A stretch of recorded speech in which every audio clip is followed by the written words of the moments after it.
오늘 가장 중요한 영혼의 구원함이라는 말씀으로 은혜를 나누고자 합니다. 이번 새해에는 하나님의 큰 은혜가 있길 바라는데 그 은혜 중에 가장 큰 은혜는 무엇보다 하나님의 소원함, 또 하나님이 하고자 하는 일을 우리가 받아 누리고 그 일을 잘 실천함에 하나님 영광 받으시고 우리에게도 축복되는 일이, 또 충만한 일이, 가득한 일이 과연 하나님 주신 축복인 줄 믿습니다. 한국교회뿐만 아니라 우리 교회도 오늘 이 말씀이 좀 이루어졌으면 하겠습니다. 하나님이 가장 기뻐하시는 것은 다른 것이 아니라 죽어가는 영혼이 살아나는 거예요. 구원받는 거예요. 하나님께 회개하고 돌이키는 거예요. 오늘날의 가장 큰 문제점이기도 하고, 정말 시급한, 또 빨리 돌이키고 회복이 필요한 일은 다른 것이 아니라 이 영혼 구원의 어떤 갈급한 가운데 우리가 그 말씀을 전하고 하나님의 그 사랑을 전하는 그 일이 가장 시급합니다. 우리가 감리교도인데, 이 감리교도는 우리가 존 웨슬리 목사님의 이제 후예죠. 그런데 존 웨슬리 목사님은 다른 것이 아니라 가슴속에 구렁열이 불타고 있었습니다.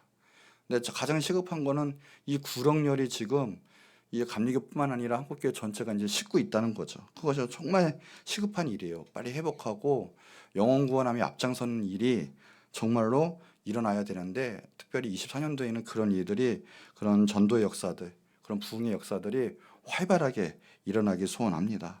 어떻게든 한 영혼이라도 구원받고 한 영혼이라도 예수님 영접하는 귀한 일, 그 불길이 바로 막 타오르야지 하나님이 기뻐하실 줄 믿습니다. 존 웨슬리 목사님은 그런 말씀하셨어요. 감리교에 입회하고자 하는 모든 사람의 조건인데, 이 신도에 입회하기를 원하는 자들에게 요청되는 선교의 조건은 한 가지뿐인데, 그것은 곧 도래할 진노에서 피하고 죄로부터 구원받기를 갈망하는 것이다 그랬거든요.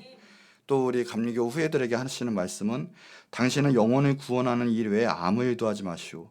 그러므로 이 일로 시간을 보내고 이 일로 당신이 쓰여지도록 하시오.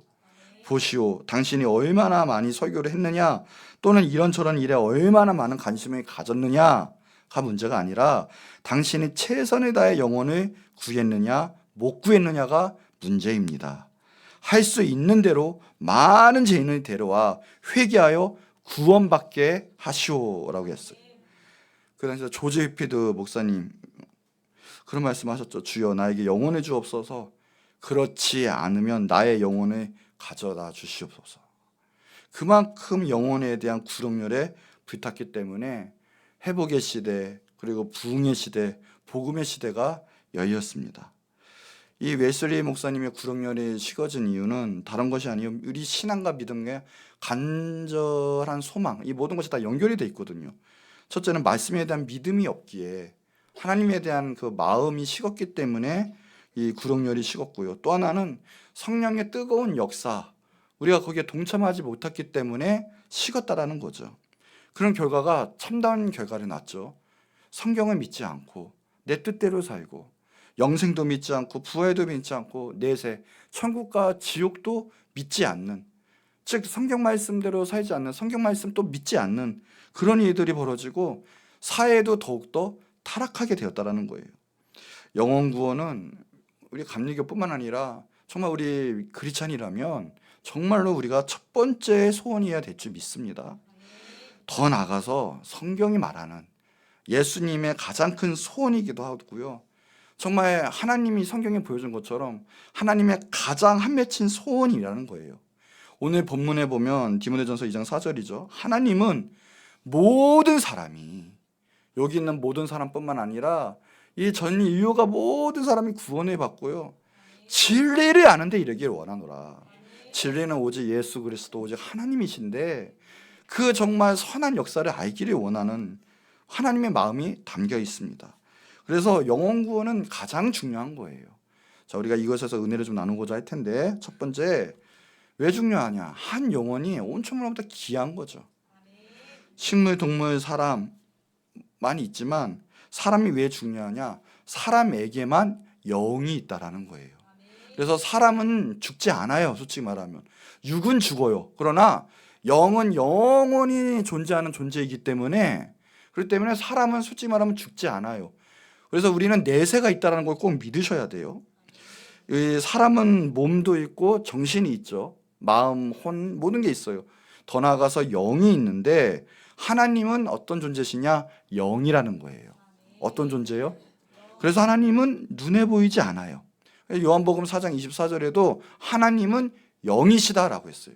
분명히 말씀하셨군요.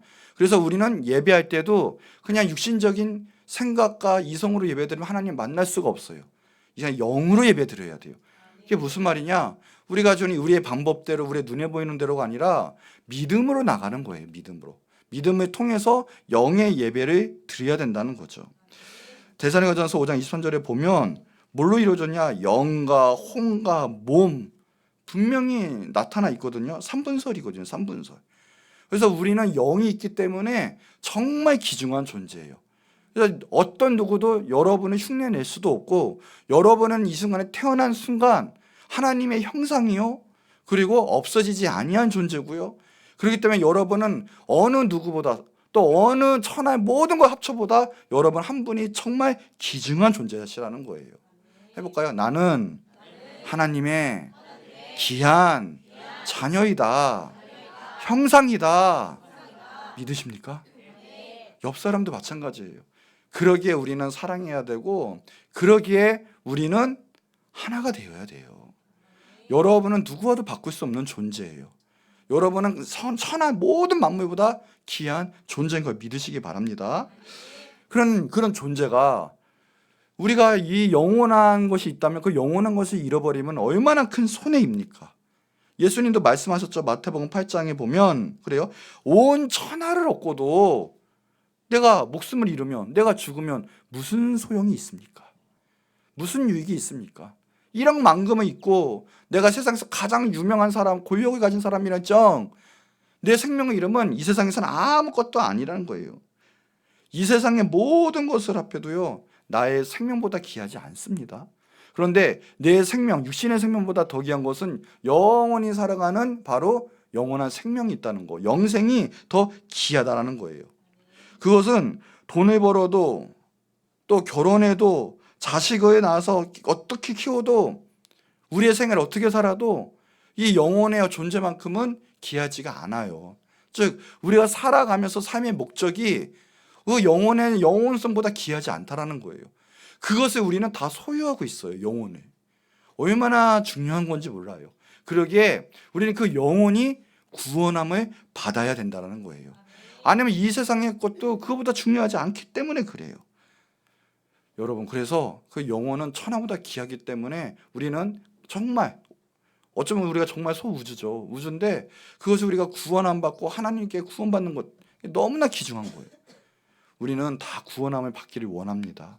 가장 귀한 존재들이에요. 자, 두 번째. 근데 그 영원함이 파멸을 하면 그것은 이루 말할 수가 없습니다. 다 있는 거예요. 가장 또한 비참해요. 히브리서 9장 27절에 한 번 죽는 것은 사람에게 정하신 것이고 그 후에는 심판이 있다고 하셨어요. 사람은 누구나 다 죽습니다. 여기서 나는 영원히 살겠다 하는 사람은 정신이 이상한 사람이거나 아니면 아직도 헛소리하는 사람이에요. 사람은 다 누구나 죽어요. 가는데도 뭐 시간이 정해져 있지 않습니다. 나이 따라가는 것도 아니에요. 일단 우리는 죽음을 항상 준비해야 돼요. 그런데 더 중요한 사실, 우리가 준비해야 될 것은 그 후에는 뭐가 있냐?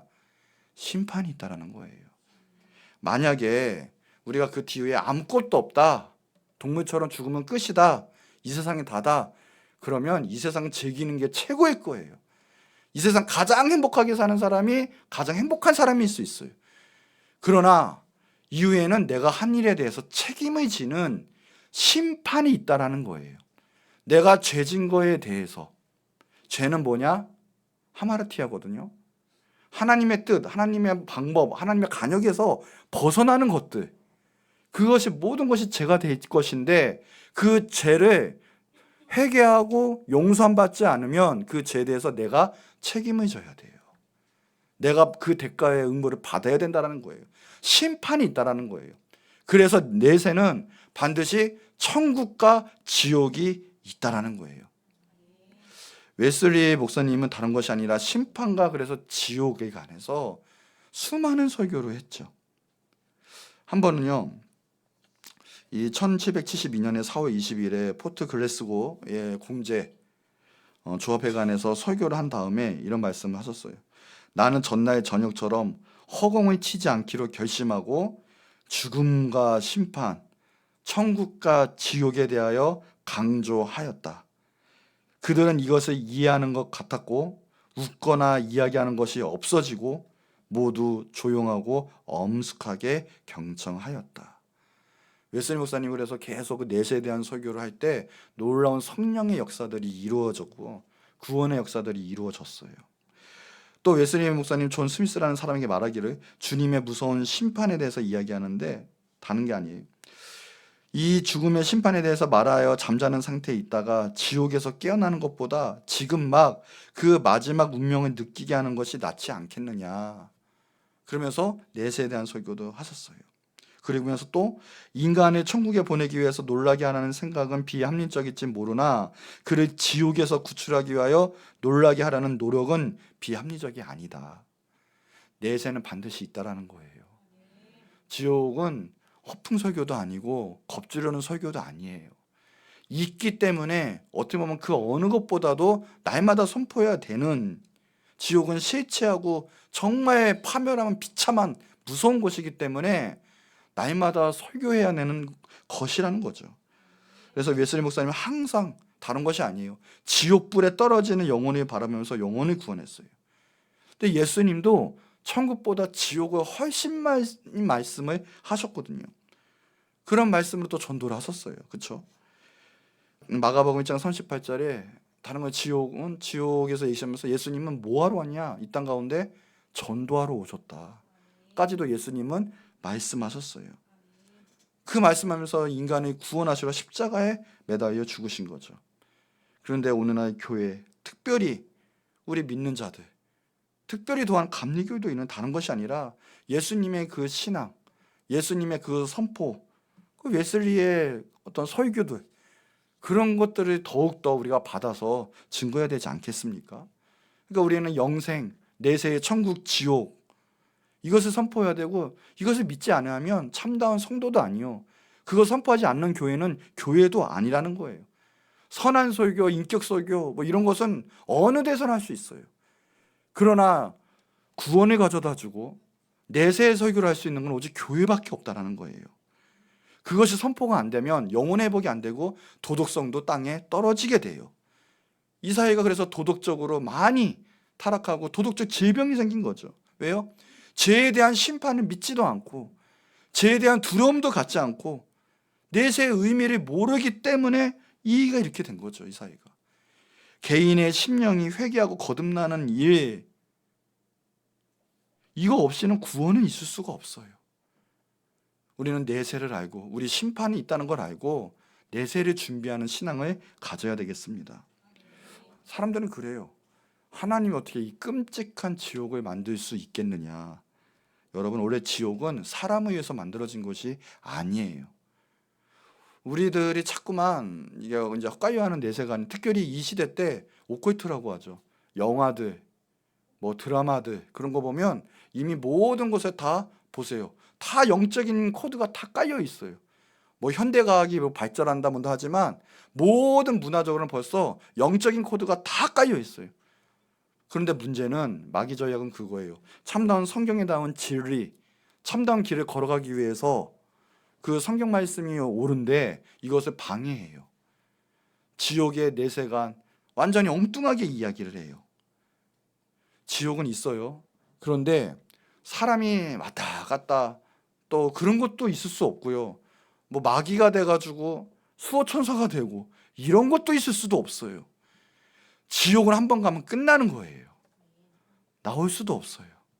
그런데 그 사람을 보고 만든 것이 아니라 마태복음 25장 41절에 보면 사탄 마귀와 그 사자들을 위해서 하나님께서는 지옥을 만드셨어요.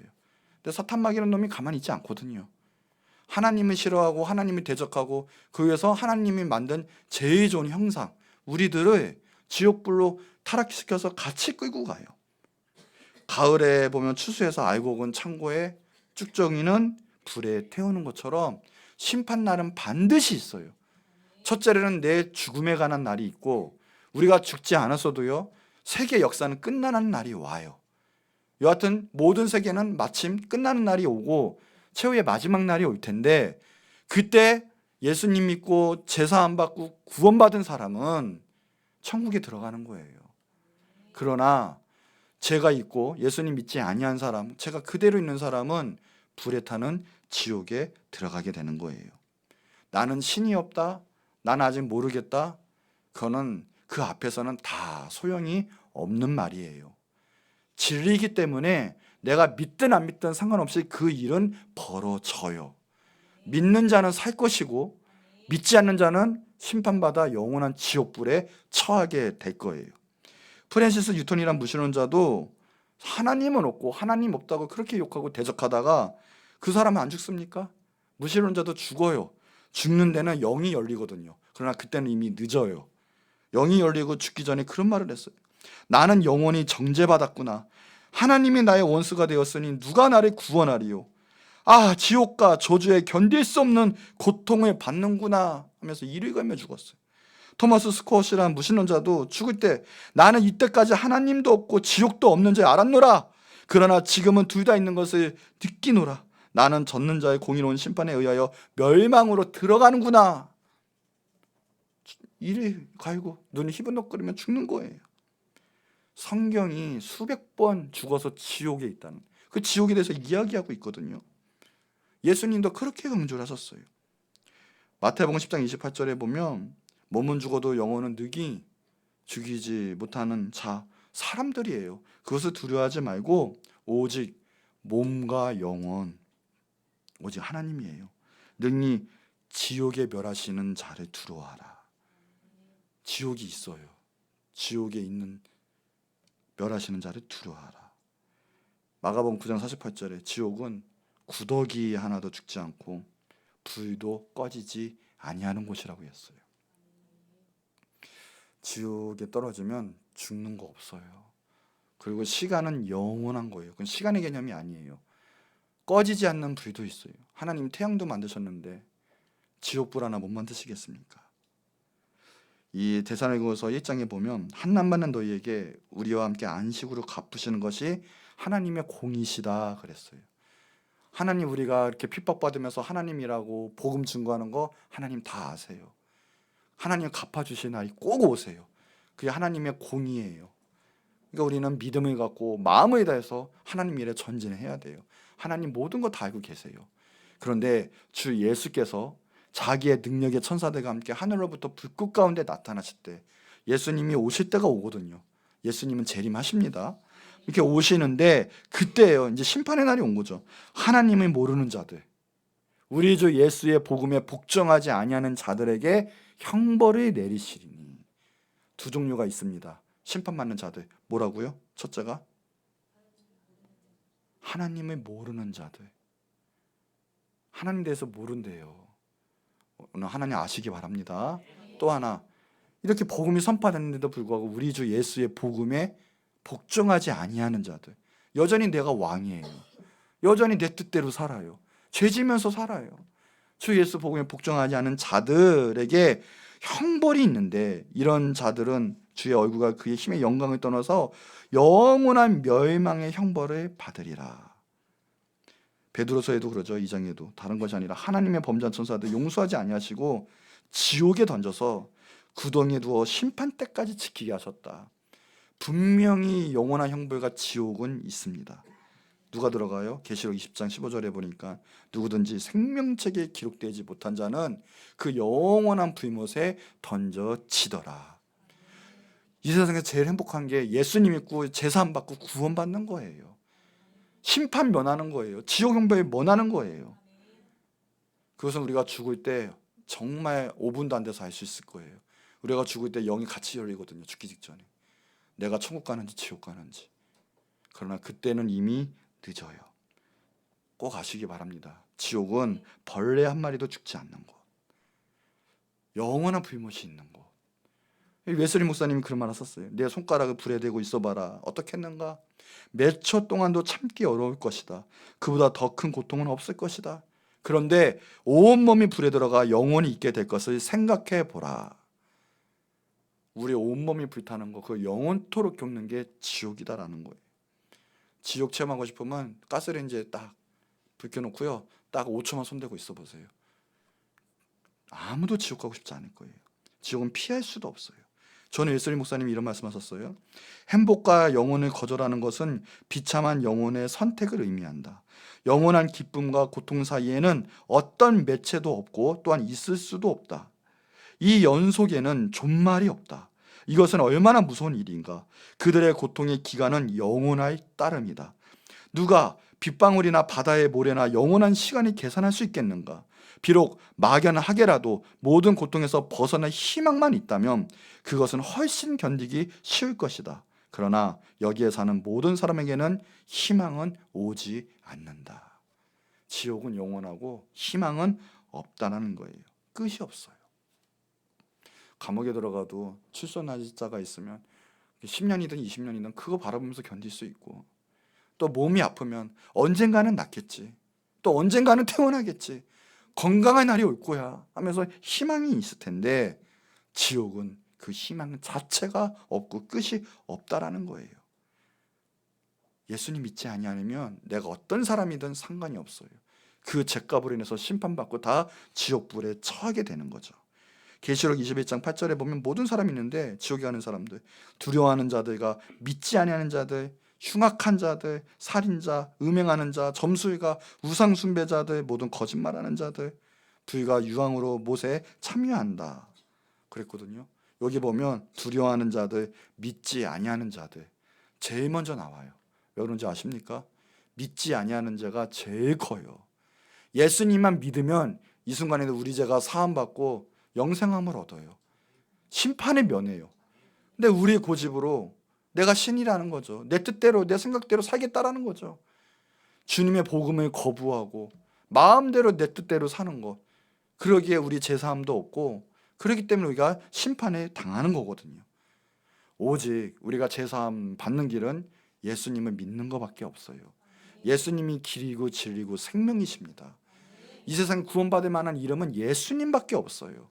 그 어느 누구도, 내 옆에 있는 사람도 나의 모든 영생을 책임져 줄 수가 없어요. 그 누구도 책임져 줄 수 없어요. 그러기에 오늘 예수님 믿고 예수님 영접하고 이제 주님 뜻 가운데 거하면 제사함 받고 영생을 소유하게 되는 거예요. 오늘 예수님 믿고 지옥 형벌을 면하시는 여러분 되시기 바랍니다. 영혼의 파멸은 너무나 말로 할 수 없어요. 솔직히 비참합니다. 여러분, 파멸하지 않는 영원한 기쁨이 있는 예수님께 가십시오. 예수님을 영접하십시오. 예수님이 생명이십니다. 자, 세 번째, 영혼의 위험에 대한 시급성 때문에 중요해요. 기회가 있다라는 거예요. 구원받을 때는. 그럴 때 우리는 때를 얻든 못 얻든 우리는 전해야 돼요. 우리가 우리 때를 정할 수 없고요. 그 시기는 시급해요. 왜요? 예수 그리스도를 구세주로 믿지 아니하는 사람은 이미 정죄를 받은 상태이기 때문에 정말 오늘도 예수님을 믿지 아니한 사람은 지금 죽으면 지옥 가는 거예요. 그럼 오늘부터라도 지금 예수님을 믿으면 내 모든 것과 상관없이 내 모든 죄, 예수님께서는 넌 죄 없다라고 칭의를 하시거든요. 이게 법이에요, 그냥. 그렇기 때문에 넌 죄가 없다, 땅땅땅 때려버리면 죄가 없어지는 거예요. 그러니까 오늘부터 예수님 믿고 예수님 너 죄 사했다면 우리는 천국에 가는 거예요. 내가 노력해서 가는 게 아니라 예수님을 믿는 거거든요. 그러니까 믿지 아니하는 사람은 이미 심판의 정죄를 받고 있는 상태예요. 요한복음 3장 18절에 그를 믿는 자는 심판을 받지 아니하는 것이요 믿지 아니하는 자는 하나님의 독생자의 이름을 믿지 아니함으로 벌써 심판을 받은 것이니라. 그러니까 믿지 않으면 죽으면 지옥 가는 거예요, 그냥. 이게 심각해요. 그래서 때를 얻든 못 얻든 그래서 전해야 되는 거예요. 그래서 우리가 아무리 착하게 살았던 윤리 도덕은 아무 상관이 없어요. 우리가 착해봤자 얼마나 착하고 악해봤자 또 우리는 거기서 거기예요. 거기서 거기. 그래서 우리가 죽으면 우리 죄를 사 못 받으면 그냥 지옥 형벌로 떨어지는 거죠. 정죄를 이미 받은 거예요. 정죄를 이미 받은 거. 지옥은 형벌은 상상으로 꾸며낸 게 아니에요. 씻지 않은 장소고요. 실질적으로 느끼는 곳이 영원한 고통의 장소죠. 그런데 그것을 전하는 사람이 있을 거예요. 특히 한국에서는 모든 복음이 전파가 돼요. 너무 축복받은 나라죠. 얼마나 감사한지 몰라요. 근데 그것을 거절한 쪽, 선택한 사람은 영원한 형벌에 처할 수밖에 없는 거예요. 전에 조지아 애틀랜타에 보면 위네코프 호텔에 불이 났는데 그 화재 때문에 사람들이 참혹했죠. 근데 너무 뜨거우니까 그냥 창문으로 뛰어내려요. 창문으로. 왜 그래? 불이 너무나 뜨거우니까. 그래서 116명이 사람들이 화재로 목숨을 잃었는데 창문에 뛰어내려서 죽은 사람이 많다라는 거예요. 이게 불이 너무나 무서운 거예요. 떨어지면서 머리가 터지고 배가 터지고 나무에 부딪히기도 하고 고압선에 감정되기도 하고 그러다가 수많은 사람이 죽었다라는 거예요. 왜 그럴까요? 뜨거운 불길을 견디지 못해서 차라리 뛰어내린 거예요. 지옥은 순수 불길이 있는 곳인데 우리가 정말 그 무서움을 안다면 영원히 거기에 떨어질 거예요. 우리가 보고 있다면 우리는 구출할 거예요. 우리는 소방대원이 아마 다 될 거예요. 정말. 그래서 그 사람들 구출해내는 것처럼 마치 우리가 예수님 먼저 믿는다는 것은 먼저 소방대원이 되는 거예요. 그 마음을 품을 수밖에 없어요. 왜요? 마음이 선해지거든요. 하나님의 뜻을 알거든요. 그러니까 우리는 그 영혼에 죽어가는 그 영혼 시급성을 알고 전도하고 선교하고 구원에 이르기까지 우리는 끝까지 기도하며 전진할 수밖에 없는 거예요. 그거 놓치면 어떻게 돼요? 참혹한 결과가 벌어지기 때문에 그렇죠. 영혼 구원은 잃은 영혼에 당할 그 큰 위험 때문에 그렇기 때문에 우리는 시급하게 영혼 구원하고 전도해야 된다는 거예요. 모든 사람은 예수님 믿고 정죄해서 구원받은 사람이든 아니면 예수를 믿지 않아 이미 정죄받은 상태이든 둘 중에 하나인데 그러면 가운데는 없다라는 거예요. 그런데 믿지 않으면 어떻게 된다? 이미 정죄당한 상태이다. 그래서 오늘 정말 예수님을 믿지 않고 오늘 혹시나 내 목숨이 다하는 그날이 오면 정말 걷잡을 수 없는 일이 벌어지는 거예요. 여러분 가족들은 예수님 믿고 있습니까? 여러분 사랑하는 사람들은 지금 예수님을 믿고 제사함 받았습니까? 이것은 협박도 아니에요. 교리도 아니에요. 이건 하나님 말씀이에요. 성경 말씀에 나와 있는 거네요. 그래서 예수님만이 그 심판에서 구원하실 수 있기 때문에 우리는 예수님을 전해야 돼요. 영혼 구원함에 앞장서야 돼요. 정말 시급해요. 그게 있는 거죠. 자, 그럼 네 번째, 영혼 구원은 다름이 아니라 예수님의 지상 명령이기 때문에 반드시 해야 돼요. 우리가 예수님이 우리의 왕이시고 또 우리의 구세주이시면 우리의 주인이시면 당연히 그 말씀에 순종하는 것이 당연한 것입니다. 그게 아니면 우리의 왕이 아니라는 거고 우리의 주인이 아니라는 거죠. 만약에 정말 우리가 구원받은 자라면 제일 시급한 주님의 말씀이 무엇일까? 바로 이 말씀이거든요. 이 말씀에 순종할 수밖에 없어요. 왜요? 최대 명령이고 예수님도 이것 때문에 이 땅 가운데 오셨기 때문에 그렇죠. 오늘 본 마태복음 28장에 보면 예수께서 그러죠. 나와 일러 말씀하여 이르시되 하늘과 땅의 모든 권세를 내게 주셨으니 그러므로 너희는 가서 모든 민족을 제자로 삼아 아버지와 아들과 성령의 이름으로 세례를 베풀고 내가 너에게 분부한 모든 것을 가르쳐 지키게 하라. 볼지어다 내가 세상 끝날까지 너희와 항상 함께 있으리라. 이러면서 승천하셨거든요. 이 마지막 명령은 예수님의 유언이에요. 사도행전 1장 8절에 의하면 성령이 임하면 너희가 권능 받을 텐데 그럼 뭐 해라? 권능 받고 너네 잘 먹고 잘 살고 이런 것이 아니라 예루살렘과 온 유대와 사마리아와 땅 끝까지 이르러서 내 증인이 좀 되라. 올라가면서 말씀하셨거든요. 예수님의 최대 명령이에요. 유언이에요. 당연한 거예요. 그런데 우리가 이 말씀을 지키지 않고 있다? 날라리 신자거나 더 나아가서는 구원도 의심해 봐야 돼요. 왜요? 예수님도 이것 때문에 우리를 사랑하셔서 우리를 구원하시려 이것 때문에 대가를 지불하신 거예요. 이 땅에 오셔서. 그 대가가 뭐예요? 우리 살리시려고 예수님의 생명을 버리신 거거든요. 십자가에 매달려서 온 물과 피를 다 흘리셨어요. 그러면서 다 이루었다 하셨죠. 이게 십자가상의 6번째 말씀인데 다 이루었다. 이거는 지불했다라는 뜻이에요. 지불했다가 뭐냐? 제 빚이 완전히 청산됐다. 너네는 이제 마귀의 자녀, 제 종이 아니다. 내가 지불해서 다 건져냈다. 이 뜻이에요. 너는 자유야. 이제 내 것이야. 영원히 살 수 있는 영생을 소유한 존재라는 뜻이에요. 다 이루셨어요. 예수님 오셔서. 우리는 그것을 말하기만 하면 돼요. 예수님 그래서 증거하는 거예요. 이 영혼 구원함이 얼마나 중요한지 몰라요. 그래서 우리 24년도에는 다른 것이 아니라, 어떤 교회든 그래요. 모든 교회의 기본 바로 이 주님의 마음, 영혼 구원함에 우리는 모든 것에 초점이 있어야 될 줄 믿습니다. 그래서 내가 하는 모든 것들은 다 전도, 선교, 영혼 구원함, 그것을 위해 하는 거고요.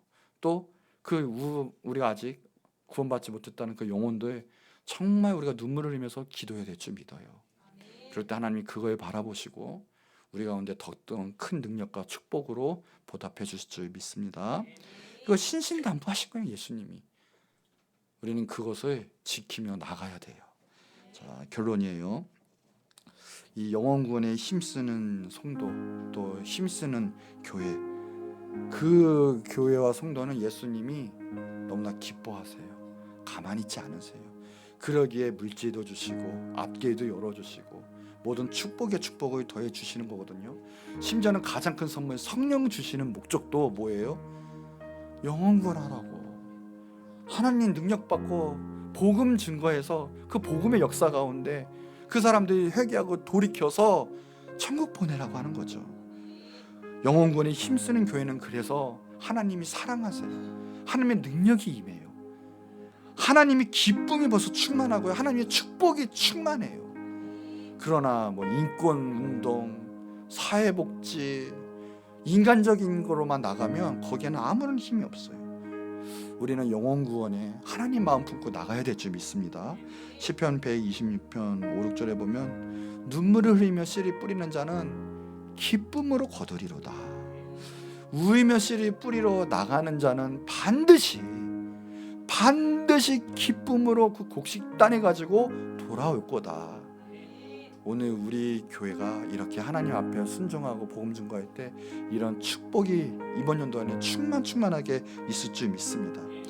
주님이 말하는 멸류관이 5가지가 있어요. 성경에 보면 그 중에 가장 큰 것도 하나가 기쁨의 멸류관이거든요. 반드시 기쁨으로 그 열매를 거둔다. 얼마나 감사합니까? 데살로니가전서 2장 19절에 보면 우리의 소망이나 기쁨이나 자랑의 멸류관 그랬어요. 그게 무엇이냐 봤더니 예수님이 강림하실 때, 다시 오실 때 우리 주 예수 앞에 너희가 아니냐. 멸류관이 뭐예요? 우리예요. 우리가 내 가족들이고요, 내 사랑하는 사람들이더라고요. 그러면서 너희는 우리의 영광이고 뭐예요? 기쁨이다. 그러니까 하나님이 사랑하시는 자가 오는 거, 죄인들을 회개하고 돌이켜서 예수님 영접하고 천국 백성 되는 거, 하나님의 기쁨이지만 반대로 그 기쁨이 우리한테도 있는 거예요. 우리한테 말로 할 수 없는 우리의 영광과 축복이 여러분의 삶과 여러분의 모든 심령과 교회 가운데 충만한 거예요. 기쁨이 사라졌습니까? 근본적인 원인은 구원함의 역사가 없기 때문에 그런 거예요. 솔직히 말하면 교회가 그 일에 앞장서지 않았기 때문에 능력과 기쁨이 없어진 거예요. 솔직히 말하면 여러분의 삶이 피폐합니까? 다른 것 떠나서 이 일 한번 앞장서 보십시오. 나머지는 다 쫓아와요. 기쁨이 충만할 거고 응답이 올 거고 축복이 임할 거예요. 교회도 그런 교회는 능력이 있고 기쁨이 있는 교회가 돼요. 사랑의 힘이 강력하게 역사하는, 사랑의 힘이 임하면 사람이 바뀌어요. 모든 게 끝나요. 그냥 마음에 평화가 오고 천국이 임해요. 사랑의 힘은 강력합니다. 근데 그 힘이, 기쁨이 오는 거예요. 요한복음 15장 16절 보니까 너희가 나를 택한 것이 아니고 내가 너희를 택해어 세웠다. 여기 오신 모든 여러분들, 또 직분 맡으신 분들, 하나님이 세우신 걸 믿으시기 바래요. 하나님이 택하신 거예요. 예수님이 택하신 거예요. 그래서 이는 왜 택했냐? 너희로 가서 열매를 맺게 하려고. 그래서 또 너희가 열매가 항상 있게 하려고 그래서 내 이름으로 아버지께 무엇을 구하든지 다 받게 하려고 하셨다.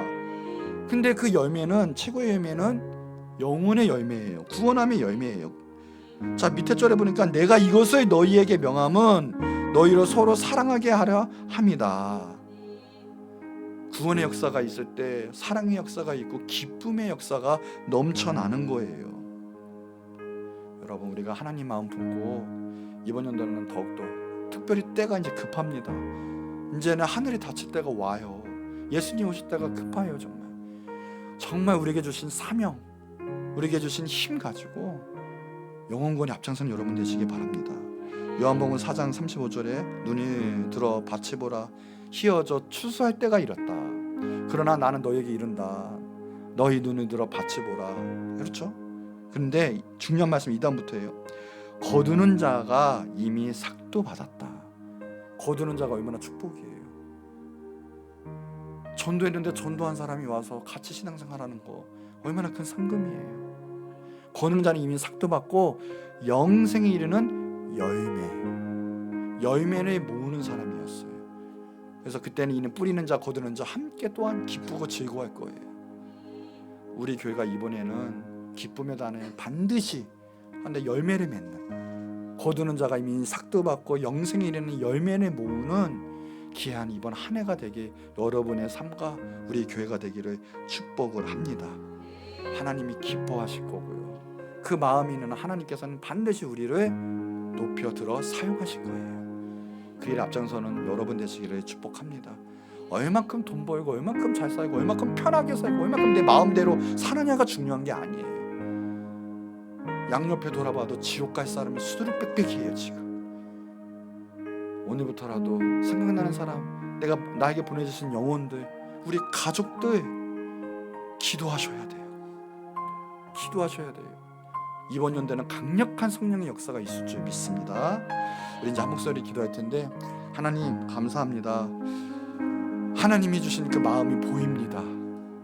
이제 말씀 순종하며 영혼구원에 앞장서고, 주님도 전도하러 오셨다고 했는데 영혼구원 전도하며 복음 증거하며 앞장설 수 있는, 아니 그 일에 온 힘을 다하는 내가 되게 하여 주옵시고, 우리 교회도 삭을 받고 영생 이르는 열매를 맺는 우리 교회 되게 하여 주옵시고, 또한 우리 부서들 되게 하여 주시옵소서. 내가 오늘 기도하는 모든 영혼들 가운데 하나님의 구원함이 있기를 믿습니다. 하나님 예수님 있게 해달라고 우리 다 같이 주여 한번 크게 부르짖고 기도하도록 하겠습니다. 주여